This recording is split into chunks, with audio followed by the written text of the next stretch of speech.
Hey, bienvenue dans ton Yann et Frank. Bon, plein de monde qui se fout de ma gueule quand je fais ça. Puis vous savez ce que ça fait dans ce temps-là? Vous vous foutez de ma gueule avec la casquette? Ben, je l'ai gardée. Fait que si vous riez quand je dis bienvenue dans ton Yann et Frank, savez-vous quoi? Ça va rester.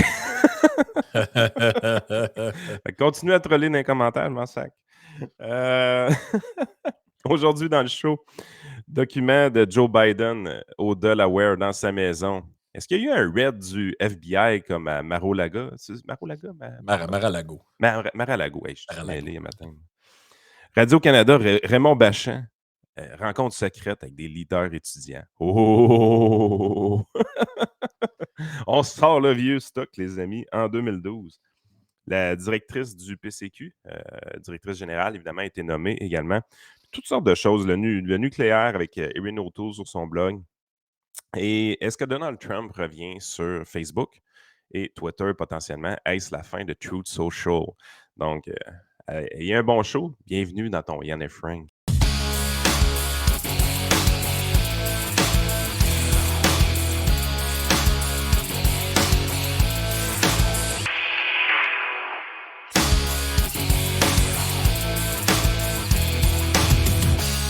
On précise aux gens que là, on utilise un nouveau cadrage pour la vidéo. On l'a testé hier dans le live. Puis tu l'as mis un matin aussi avec Avec Joey. Joey. C'était très bon, hein, d'ailleurs, un matin là, avec Joey. Joey est assez préparé, carré dans ses affaires. Il faut que tu le suives. Moi, j'aime bien En ce fait, style-là. il va falloir déconner un pool sur dans quelle radio Joey OB va commencer sa carrière. Là. Hey, il s'en va étudier justement au CRTQ. Là. Ouais. Son but, c'est d'aller faire de la radio d'une manière traditionnelle. Fait que tranquillement, pas vite, tu regardes que le kid a du talent. Fait que Ah c'est où est-ce qu'il oui, va aboutir, c'est une question de temps à savoir ça. Là. il y a un talent quand même assez naturel pour le storytelling, puis la manière dont il enchaîne ses idées. Là, je pense qu'il n'y a pas trop de stress à avoir de ce côté-là pour lui. Mais tout ça pour dire que on l'a testé hier, là, c'était comme 50-50. Des gens qui aiment mieux de même, il y a des gens qui aiment moins. Je suis allé voir la version mobile. C'est ceux qui écoutent sur leur téléphone. Moi, je trouve que c'est vraiment mieux de même. Parce que sur le téléphone, on voit petit de loin. Fait que tu ne vois pas les expressions faciales. Tu ne vois pas rien, en fait. Et là, Ah, fait qu'on l'essaye. comme ça, je trouve que c'est peut-être plus convivial. Euh, je pourrais peut-être essayer de refaire, en fait, qu'on l'essaye comme ça, mais tu sais, que tu utilises, qu'on utilise à ce moment-là les overlays, dans le fond, pour mettre les trucs par-dessus l'image et non en dessous. Tu sais, comme là, ils nous en fournissent là, des beaux gardes aux couleurs de l'Ukraine. Regarde comment est-ce qu'on est beau et vertueux de même. Incroyable. Regarde, je peux même mettre lui ici. I stand with Ukraine. Ça, Hey, si on met des affaires de même, on peut-tu être plus rough dans nos affaires? c'est ça que je me demande. Mettons, je mets Yes. ce collant-là, j'ai-tu un free pass pour être une vidange un peu sur d'autres sujets? Tu moi, j'aimerais ça pareil que ça soit un genre de c'est comme un miroir magique, ce truc-là. Tu sais, tu peux le mettre, puis On dit tu de as le la droit crap. de t'as le droit de dire plus de crap. Fait qu'on l'essaye, puis regarde, si jamais le monde se plaigne trop, ben, on va rester de même. Fait que Joe Biden, petit Joe. Joe, il fait pas juste renifler des têtes, là, il est quand même aussi président des États-Unis. Là, Mange des cornets. il mange des cornets, puis il cherche son crayon, puis Parce que là, on le là, sait, c'est maintenant un scandale, hein, Frank, si un président ou un ancien président amène des documents confidentiels à sa demeure qui n'ont pas d'affaires là, c'est un scandale. ben, Le FBI débarque, Loïc on fait le gros Tassé jeu. nous a dit, avec Normand Lester et comment il s'appelle l'autre, Richard Etu, Le nous ont trio infernal. le trio infernal des anti-Trump québécois, nous ont dit, il n'y a pas plus tard qu'un mois, un mois et demi, que c'était la fin et que c'était là, c'est vrai. Ça fait 4 ans qu'ils le disent, là, mais là, c'est vraiment vrai. Donald Trump s'en va en prison parce que c'est un crime d'avoir des documents qui appartiennent aux archives nationales américaines, aux archives nationales du Congrès. C'est un crime d'avoir ça chez toi. Et là, le raid du FBI, on débarque à Mar-a-Lago avec des casques à la tête, puis Mélanie en robe de chambre, puis mais- Fait qu'il y a, ah, il y a une, il y a une cellule toute prête à Guantanamo pour Joe Biden, selon la gang à Cossette Trudel. Puis il y a une autre cellule juste à côté qui est toute prête pour Donald Trump pour la gang à Richard Etu. Exactement. OK. Et là, ben, on a fait tout un shit show avec ça, jusqu'à temps que et vous allez l'histoire est un peu cousue de fil blanc, là, mais là, on apprend que, ça, c'était la suite de la première nouvelle, mais CBC et là, c'est partout aux États-Unis, là, vous avez juste à chercher Joe Biden classified document, là et bon, quand je dis que l'histoire est cousue de fil blanc, là, c'est que, ce qu'on nous dit, c'est que des avocats de la Maison-Blanche, qu'est-ce qu'ils faisaient à Wilmington, Delaware, qui est une des résidences du président Biden, où il travaillait alors qu'il était vice-président de Barack Obama. Et là, ils ont découvert en décembre, par hasard, en faisant le ménage, dans his former office at the Penn Biden Center in Washington. OK, fait que c'est du temps qu'il était vice-président, là. Oui, ben, puis dans le cas de Donald Trump, c'était ça aussi, hein, ce qu'on lui reprochait, c'était d'avoir des documents qui datent de l'époque Obama chez eux. Je sais pas c'est quoi qui s'est passé à ce moment-là, mais ça a l'air que les documents de la présidence Obama, il y a beaucoup de gens qui les veulent. C'était dans le même temps aussi où Hillary Clinton avait de la misère avec sa boîte de courriel. Rappeler de ça, là. Oh, oui. Ça non plus, c'est pas grave, tu sais. T'envoies à tout le monde des courriels avec de l'information confidentielle avec ton Gmail puis quasiment ton Hotmail. Mais ça a l'air que c'est pas ça mérite pas que le FBI fasse un raid chez vous, il y a pas de problème. Et là, finalement, au début, ils pensaient que c'était juste un document. Finalement, c'en était plus qu'un. Là, ils sont rendus à 6-7 documents avec des affaires. Biden, lui, il sait pas. Lui, il dit que, Il je sait sais même pas pas, il est là. où présentement, Il Biden. dit, ignorer le contenu des documents secrets retrouvés dans son ancien bureau. Ça, moi, je sais pas trop, là. Mais tu sais, entre toi puis moi, là, il y a pas d'histoire là, là. Mais non, mais je sais qu'il y a pas d'histoire là, mais le plus drôle, c'est ça ici, là. Un parallèle avec Trump? Point OK. d'interrogation. Le FBI avait mené en août une spectaculaire perquisition dans la résidence de Donald Trump en Floride, afin de retrouver des milliers de documents, y compris une centaine classés secrets de défense emportés par l'ex-président après son départ de la Maison-Blanche et qu'il avait jusque-là refusé de restituer aux archives. Selon les informations de presse, ces documents confidentiels saisis à son club de Mar-a-Lago contenaient notamment des informations sensibles sur la Chine et l'Iran ainsi que des secrets nucléaires. Ouais, eux autres, ils en beurre épais, là. Ah ouais. Mais Joe, on sait pas qu'est-ce qu'il y avait là-dedans. Ouais, puis ils s'en rappellent plus, fait que C'est correct. mais tu sais, je lisais un peu, puis ça vaut ce que ça vaut, là, parce que, bon, on comprend, là. Ben, hey, c'est le même type d'histoire que Maxime Bernier à l'époque aussi ici, hein. Il laissait des documents confidentiels chez la madame, qui paraît bien dans une photo. Oui, comment elle s'appelait? Julie Couillard, c'est ça? Ouais, exact. Ouais, ouais, ouais. Tu sais, à un moment donné, traiter les nouvelles de façon équitable. La réalité de tout ça, là, c'est que ces 3 nouvelles-là, les 3, c'est des non-nouvelles. Tu sais, c'est des encarts, là, dans le coin d'un journal. En fait, le traitement présentement de la nouvelle pour Joe Biden est le traitement adéquat. Mais c'est parce que ce traitement adéquat-là de la nouvelle devrait être à tout le monde, pour le même type de nouvelle. On en parle des mois de temps avec Bernier au Canada, puis on fait un Christy de gros show avec le FBI avec Donald Trump. C'est-tu le même traitement de la nouvelle? Est-ce que c'est même le même traitement d'enquête? Ça, tu sais, à un moment donné, tu te dis, des institutions comme le FBI et tout ça devraient pas être politisées, là. Mais tu as Ben l'impression qu'ils oui. sont.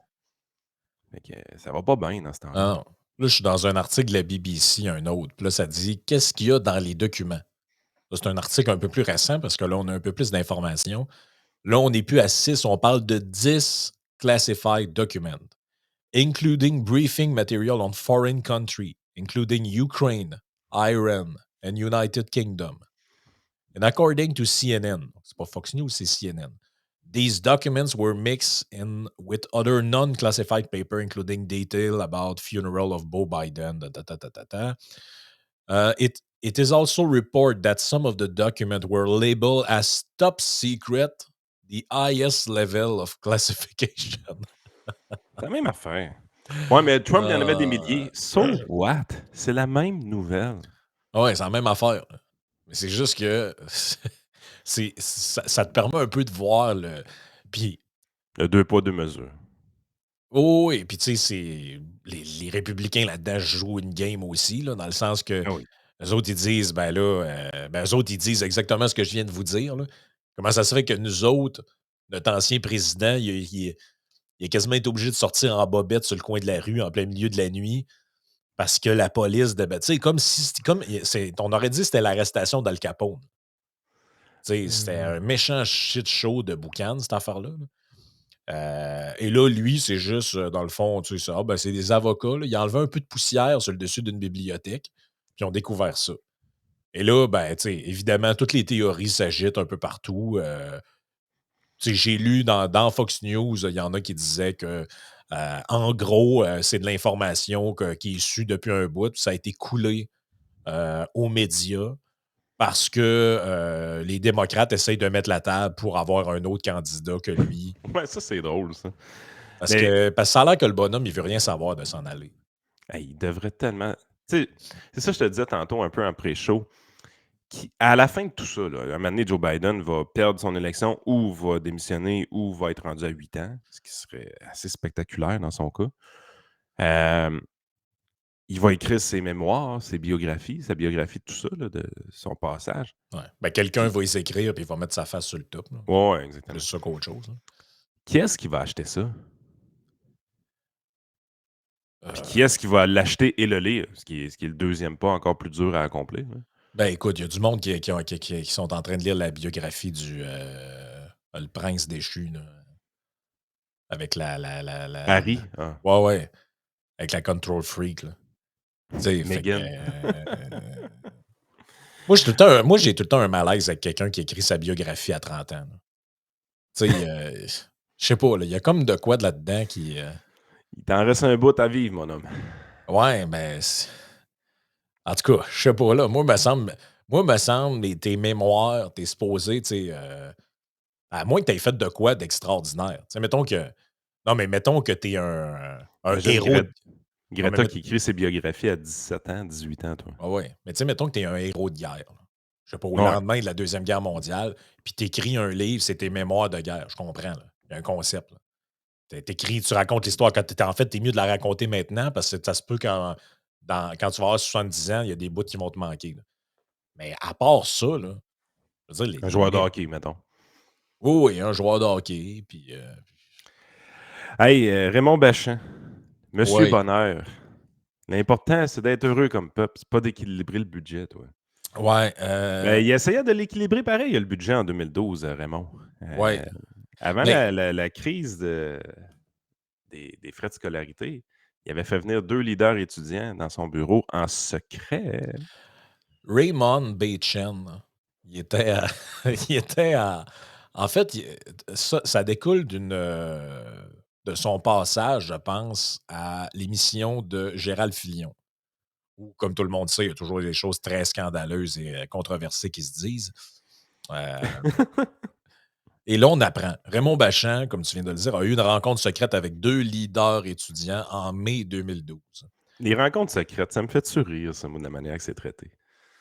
Et là, écoute bien, il y a plusieurs twists qui sont drôles là-dedans.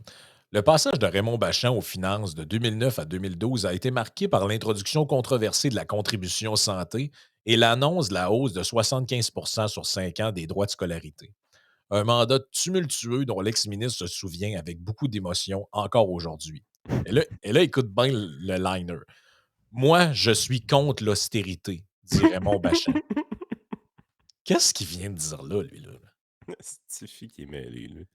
Dans le cadre de notre série spéciale Dans la peau du ministre des Finances, du balado Questions d'intérêt sur l'application Audio. Hein, c'est quoi ça? Audio. Ouais, O-H-D-I-O. ah ouais, regarde. Là, excuse-moi, là, mais tu un balado. Déjà en partant, Mais ça sur Spotify, ça ouais. va bien aller. Déjà en partant, si tu appelles ton podcast un balado, il y a un problème. Je vais juste dire ça de même, là. Juste, il y a comme quelque chose là-dedans. Balado-diffusion, Oui, Gontran. c'est une excellente balado-diffusion. Même j'écoutais un podcast un moment donné avec des Français, puis ils riaient parce qu'ils disaient: «Ah, je le sais quand il y a un Québécois qui commande parce qu'il parle de balado». Tu sais. Eux autres, ils savent pas Eux autres savent pas c'est quoi ce mot-là, tu sais. Ça a été inventé au Québec, en fait, cette patente-là. La pureté, man. Fait que là, lui, il est contre l'austérité. Et là, écoute bien ça, il nous explique qu'en fait, il est de gauche, lui, là. Il faut le comprendre, là. Mon ADN vient du Fonds de solidarité FTQ, soutient l'ex-ministre. C'est pas vrai que tu mets du monde à pied, tu baisses les salaires du monde, tu as une mission de service public qu'il faut maintenir, particulièrement en santé, en éducation, en culture et dans les garderies, mais les revenus sont plus petits que les dépenses. Là, lui, quel game qui joue, ce gars-là? Là? Il Mon essaie de ADN. refaire. Ben, je me mets à sa place. Le gars a été là 3 ans. On a tous l'impression qu'il a été là 20 ans. Puis pourquoi ça fait ça? C'est que Ouais. c'est un des ministres des Finances les plus marquants de l'histoire du Québec dans le passé récent. Il n'a pas été marquant pour les bonnes raisons, malheureusement. Je veux dire, c'est probablement un des ministres des Finances qui a le plus augmenté nos taxes et nos impôts pendant son passage. Ben oui. Je vais arrêter de partager parce que pour les gens, c'est moins intéressant à l'écran. Là. Fait Mais qu'il essaie de refaire son histoire pour redonner un peu de hey, doré à sa toison, là. ben ça, puis il règle des comptes un peu aussi dans un contexte qui n'ont pas rapport parce que l'austérité, c'est pas Charest, là. C'est Couillard. Non, là-dessus, je suis pas sûr. L'austérité, ça n'a pas été tant Philippe Couillard non plus. C'est venu dans le temps de Charest aussi. Non, non, mais le liner comme tel, ils ont fait de l'austérité, puis ça a commencé à sortir, c'est dans les 2 premières années du mandat Couillard. Il arrive au pouvoir, le gouvernement Marois lui laisse un déséquilibre de je ne sais plus combien de milliards, et là, on commence à faire spinner que le gouvernement va faire de Non, l'austérité. mais il n'y en a jamais eu, de toute façon. Mais non, mais je le Tout le monde sais, est au mais courant, là. lui, il sait très bien. Moi, je pense qu'en utilisant ce mot-là, il sait très bien que c'est avec quelqu'un d'autre qui règle les comptes. Parce qu'oublie pas que lui, il Ah voulait. oui. Ben oui, Il mais était lui, dans la couche à chefferie contre Couillard, lui. ben oui. Non, non. Ah, tu penses que c'est ça la pause, toi? Ben là, écoute, pourquoi il parle de ça? Moi, je suis contre l'austérité. Quelle crise de rapport avec le propos qui est dans le podcast? Mais Qui est justement, dans l'article? ça aurait peut-être été le fun que tu sois un peu moins contre l'austérité, parce que remettez-vous dans l'histoire. 2008, crise financière tout simplement incroyable, récession assez profonde qui arrive. Évidemment, les budgets de tous les gouvernements mondiaux débalancent totalement. Même le gouvernement fédéral conservateur se met à débalancer son budget, qui, eux, étaient en train de payer leurs dettes avant cette crise-là. Donc, il y avait un rééquilibre à faire. La voie qui a été prise par le gouvernement du Québec à ce moment-là, ça a été une voie d'augmenter les taxes et les impôts. La taxe santé était vraiment spectaculaire d'une certaine façon. C'était-tu 200 ou 400? C'était 200 piastres par Québécois de mémoire. Fait que tout le monde, sur son rapport d'impôt, se ramassait avec, paf, 200 piastres, qui fondamentalement est une taxe régressive. Le Oui. 200 piastres pour quelqu'un de riche, c'est pas grand-chose. Pour quelqu'un de pauvre, c'était assez intense. Pourquoi ils ont été dans cette solution-là? C'est justement, ils étaient tellement cassés qu'ils se doutaient que s'ils augmentaient, par exemple, le taux d'imposition des plus riches, ce serait insuffisant, puis le changement de comportement des plus riches ferait qu'il n'y aurait pas plus d'argent dans l'assiette. Donc, pour augmenter l'assiette fiscale, il fallait taxer tout le monde. La taxe Oui. santé, c'était ça. Après ça, ils Ben, l'ont réajusté, puis tout ça, puis ils l'ont enlevé. Puis Marois a rajouté la tarification par après. Mais il y a eu tout l'épisode des frais de scolarité aussi qui nous amenait à 2012, où est-ce que ben là, oui. on essayait d'aller chercher d'autres argent. Mais tu vois que c'est quelqu'un qui a. Ils savaient comment augmenter les revenus, mais contrôler les dépenses, il y avait de la misère. Ben, il a pas l'air d'avoir un super pif politique, ce gars-là. Là. Je suis en Non, train non, de non, non. lire ce qu'il raconte. Là. Puis écoute, il dit. Écoute bien ce qu'il dit. Pour y arriver, parce qu'il dit, bon, on revient à la phrase d'avant, là, il n'y a pas assez de revenus, il y a trop de dépenses. Pour y arriver et pour maintenir un niveau de 5 de croissance du budget en santé, le ministre Bachand affirme qu'il doit trouver 1 milliard de dollars. Avec les fonctionnaires, assis autour de la table ronde, un petit café, les petits beignes, les petites patentes, il arrive à la solution d'une contribution santé de 200 pièces par personne par année pendant 5 ans. Raymond Bachand affirme qu'il aurait dû adopter une contribution progressive et non fixe pour la presque totalité des contribuables. Il était tellement fort le mécontentement que lors de l'élection qui a suivi, je monte les marches d'une église, ça, c'est Raymond Bachand qui parle, pour aller saluer des gens. Les bureaux de vote sont là. Je vois un bon collaborateur qui sort et qui baisse les yeux. Je lui dis bonjour et il me dit: Tu sais, Raymond, moi, j'accepte pas de payer 200 pièces. C'était pourtant une riche personne d'Outremont. Oh! Ça, c'est pas vrai, cette histoire-là, en passant. Non, c'est pas arrivé, là. Voyons. Moi, forcez-vous là, quand vous inventez des... La crise étudiante est la rencontre qui n'a pas existé. Dans le cadre de son second budget, donc là, on est en mars 2011, Raymond Bachand annonce une hausse des droits de scolarité de 75 sur 5 ans, de 1625 au total. Il affirme qu'il ne s'attendait absolument pas au soulèvement étudiant de 2012 au moment d'annoncer sa hausse, qui a pour but d'augmenter le financement des universités. Le débat sur la pertinence de cette hausse a été fait à maintes reprises et du point de vue de Raymond Bachand, toutefois, la blessure est encore vive. Quand on parle des manifestations qui ont marqué le printemps 2012, sa voix s'étouffe. Il Il fait se donc bien rappelle. pitié, Raymond. Ah ouais, Raymond, regarde, c'est quasiment en fait, c'est quasiment un appel C'est à un l'aide. martyr, Ah man. ouais. Il se rappelle d'une manifestation à son bureau des ministres des Finances à Montréal. Les casseurs arrivent avec des barres de fer. L'escouade anti-émeute m'a littéralement pris, mis dans l'ascenseur et sorti par le sous-sol. C'était rocambolesque. Mais la réceptionniste qui a essayé de résister à l'ouverture de la porte s'est fait casser un bras. Ouais, ça, Alors c'était pas moi, chic, par la exemple. violence, je n'accepte pas ça. Mais Chris, OK, mais ces affaires-là, là, comment ça se fait qu'on rappelle l'existence de ces trucs-là juste dans des articles périphériques où c'est pas ça le sujet? Comment ça se fait que on nous parlait du hey, le convoi, c'est de la violence, puis Il y a les rien eu proche de ça, là. voyons donc, des maniaques qui ont cassé le bras d'une réceptionniste, puis qui arrivaient avec des barres de fer, pétaient la gueule du ministre. Mais ça a l'air que ça, c'était pas violent, c'était la démocratie. Puis, de Puis il y toute a façon, combien, convoi des camionneurs à Ottawa, il y a combien de ministres qui ont été obligés d'être évacués dans les sous-sols, de la colline parlementaire? ouais, Y en a-tu comment, beaucoup? comment ça se fait qu'on nous a pas dit que ça, c'était le printemps étudiant, des débordements de même, c'était notre 6 janvier à nous? Ouais, c'est ça. C'est pas Parce que, arrivé. excuse-moi, mais la seule affaire qui ressemble un peu à ce qu'on a vu aux États-Unis, c'est le truc que je viens de te lire. Mhm. Un ministre qui sort avec un drap à la tête par la porte d'en arrière pendant que quelqu'un se fait péter le bras. Là.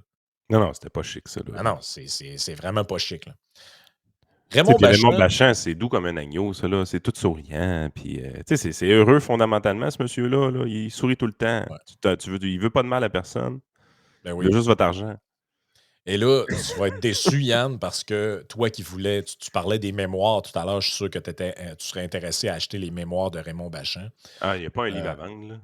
non, non, mais écoute, ça va être le scoop que je gardais pour mes mémoires. Et là, Qui va acheter ça? Y a-tu j'ai quelqu'un qui va lire ça pour de vrai, là? j'ai l'impression que le gars, il se prend quand même pas pour un 7-Up dégazé. Là. On va dire ça de même. Là. J'ai Hey, rencontré. j'ai-tu pas le goût de lire les mémoires de Raymond Bachand, moi, tu Fait que là, penses? écoute bien le scoop des mémoires, comme ça, vous n'aurez pas besoin de les acheter. J'ai rencontré à Québec Léo Bureau Blouin. Ça, c'est comme panier, piano, papier. Fait, c'est comme un exercice de diction, ça. Léo Bureau Blouin et Martine Desjardins. On- Martine, hey, elle est tombée dans l'oubli, elle, hein. Ça, c'est les deux leaders, deux des trois leaders étudiants au Les moment du les 2 printemps raisonnables. communiste. Les 2 Exact. raisonnables. On a passé 4 heures ensemble, si ce n'est pas 5. Un après-midi complet. On a eu une entente. On a eu un deal d'une rencontre qui n'a jamais existé. On a convenu que la rencontre n'existait pas. Eux, ils ne voulaient pas se faire lyncher. Léo Bureau Blouin était sous la protection de la SQ parce qu'il était aussi menacé par les casseurs, souligne M. Bachand. Hey, ça Les va. les casseurs, c'est la gang agendée, ça, hein? Uh-huh. Et La à minuit, cassée. ils ont appelé le cabinet de Lynn Beauchamp en disant on est d'accord, nous deux, mais Gabriel et son association sont contre. Alors on ne fera rien et l'entente n'existe pas. Et c'est là que tu réalises que malgré tout le dialogue possible, il n'y aura pas d'entente, dit Raymond. L'ancien ministre garde un goût amer de cette période alors qu'il cherchait, disait-il, à préserver le financement de la santé et des universités sans augmenter les impôts tout en contrôlant les finances publiques. Finalement, la contribution santé était modulée par le PQ qui a pris le pouvoir en septembre 2022 puis abandonnée en 2017 par les libéraux de Philippe Couillard. La hausse des frais de scolarité a été annulée par Pauline Marois. Euh, Ouais, c'est sûr, elle tapait sur ses casseroles, Pauline. C'est important, je pense, de se rappeler quand même les événements au-delà de tout ce qu'on raconte, là. Moi, j'aimerais ça que j'aurais aimé ça durant, l'épisode du convoi, là, où on nous disait que c'était quasiment financé par des mouvements extrémistes néo-russes ou je sais pas trop, là, qu'il y avait de la violence, puis que c'était dangereux, puis que c'est des extrémistes, puis que Éric Duhem fomentait la violence. Tu te rappelles de ça, là? Ah, il y Il a un moment. incitait à la violence, puis là, tu avais Marois Risky qui disait qu'à cause de lui, ou je sais pas trop, finalement, c'était n'importe quoi, là. À l'époque, on avait une relation avec Y. C'est le temps du réseau Liberté Québec, évidemment. C'est le 2012, fait que le RLQ était dans son apogée ou presque. Puis, je me rappelle pas si j'avais écrit directement ou s'il m'avait entendu le dire ou peu importe. Mais on avait parlé des syndicats qui avaient comme façade le mouvement étudiant. Tu sais, Régent Parent était caché en arrière de GND puis sa gang. Tu sais. Ah ouais. Puis, Y avait fait une caricature qui était fascinante. Tu voyais les 3 leaders syndicaux de l'époque avec une poussette en avant, puis les 3 leaders étudiants avec un biberon dans les mains. Cette caricature-là était vraiment, vraiment, vraiment fantastique. Puis ça venait carrément de mon idée là, tu sais, que j'avais dit ou peu importe, puis ça s'était ramassé dans les journaux avec Y. Je me rappelle toujours de cette caricature-là parce que ça disait tout en même temps sur ce qui se passait à ce moment-là, mais il n'y avait personne qui le disait. Il y a Ben, eu Y qui l'a fait dans sa caricature. Il y avait nous autres, évidemment, qui le faisaient au réseau Liberté Québec. Mais en dehors de ce petit cercle-là, là, tout le monde était du bord des étudiants. Puis go, go, go, let's go, Pauline, tape sur ta casserole. ben, Yann, c'est le point en commun des 2 sujets dont on a parlé aujourd'hui, là. Exact. C'est le même En fait, c'est la même affaire qui se passe dans un contexte différent, dans un pays différent. Tu as un président qui, soi-disant, part chez eux avec une caisse de documents qui a pas d'affaires. Dans un premier cas, tu as 2 présidents qui font ça. 2 anciens, hauts membres, parce que dans un cas, il a fait ça quand il était vice-président, dans l'autre cas, quand il était président. Il y en a un qui reçoit la visite du FBI en plein milieu de la nuit. Ça dit dans les journaux qu'il va finir en prison puis que c'est un acte criminel. L'autre, ben, il s'en souvient pas, puis c'est pas plus grave que ça. Tu as des manifestations à Ottawa qui, somme toute, bon, il y a un peu de dérapage, puis on l'a dit, là, il y a du monde qui se comportait de manière discutable, ça, c'est le moins qu'on puisse dire. Par contre, tous ceux qui les ont supportés, c'était des malades mentaux. Rappelle-toi tout ce qu'on a dit à Pierre Poilievre. Vous avez supporté un mouvement violent, insurrectionnel, puis tout. Mais y a-tu déjà quelqu'un qui a dit à Pauline Marois et aux gens qui avaient des casseroles dans les rues, vous supportez un mouvement violent et à part vos gestes, là, vous cautionnez cette femme qui s'est fait péter le bras puis ses ministres intimidés? Jamais. Non, puis, tu sais, des fois, on va nous dire, ouais, mais les convois du camionneur, c'était différent. Ils ont empoisonné la vie pendant plusieurs semaines à des gens. Euh, je me J'ai rappelle, manqué, j'ai manqué une session complète d'université à cause de ça. Excusez, là, oui, ça m'a assez pourri l'existence, oui. mais les manifestations à répétition, c'était pareil, là. Ils essayaient. Ah, ouais, mais ils n'ont pas essayé de renverser le gouvernement. C'est pas arrivé non plus avec les camionneurs, là. Tu sais, le traitement de la nouvelle est fantastique. Tu dis, OK, c'est vrai qu'il n'y a pas eu de siège comme tel avec le mouvement étudiant, mais attends un peu. Ça a déjà existé un siège de gens qui dénonçaient le capitalisme. Comment ça s'appelait donc déjà? Ah oui! Occupy Wall Street. Occupy Montréal. Ben, Je sais il n'y pas a pas comment eu de on l'appelait au siège. Québec, là. Ben oui. Mais il n'y a pas eu de siège du Parlement, mais il y avait un siège des écoles puis des universités, par exemple. Moi, je me rappelle très Mhm. bien qu'on était physiquement empêchés d'aller à nos cours, là. Ben, c'est ça. Mais c'est un peu de même que Ouais, mais Laurent là, s'est fait connaître, là, avec le- le- l'injonction, les carrés verts puis tout, là. C'est de même qu'ils se sont fait connaître. la madame qui a son commerce proche du Parlement n'était plus capable d'ouvrir à cause des autres. OK. Puis les étudiants qui étaient plus capables d'étudier. Non, mais la madame, dans la version narrative 1, c'est une pauvre victime qui a perdu des ventes. Et l'étudiant, dans la version 2012, narratif inversé, c'est un petit égoïste qui se plaint et qui pense pas aux autres. C'est vrai, hein? C'est fascinant. Ah oui, C'est je fascinant. te le dis comment c'est fascinant. C'est fascinant. Comment, puis examiner une seconde les raisons. Dans un cas, ce qu'on demandait, c'est de pouvoir travailler, de pouvoir avoir certains droits et libertés qu'on jugeait s'être fait enlever. Et dans l'autre, c'était pour payer pour ne pas payer une augmentation de frais.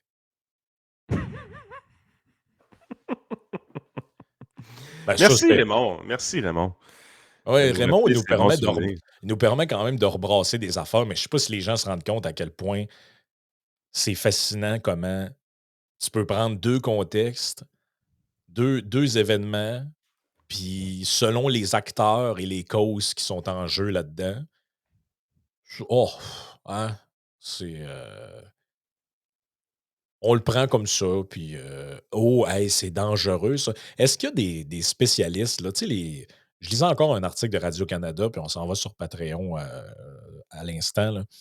Mais je lisais en terminant un article de Radio-Canada qui nous parlait, là, ça a l'air que l'extrême droite, là, c'est en montée, là, au Canada, puis eux autres sont tiqués là-dessus, là, et il y avait le fameux expert de la radicalisation là, qui était à Tout le monde en parle pour parler là, que c'est tant dangereux. C'est lui qui disait que le convoi était financé des États-Unis par des mouvements là, quasiment néo-Ku Klux Klan, là. Et c'est quand est-ce qu'il y en a un expert de la radicalité de même qui va nous écrire un livre ou un article sur le radicalisme de ce genre de mouvance-là, comme on a eu en 2012, où du monde pétait Financé des. par des syndicats.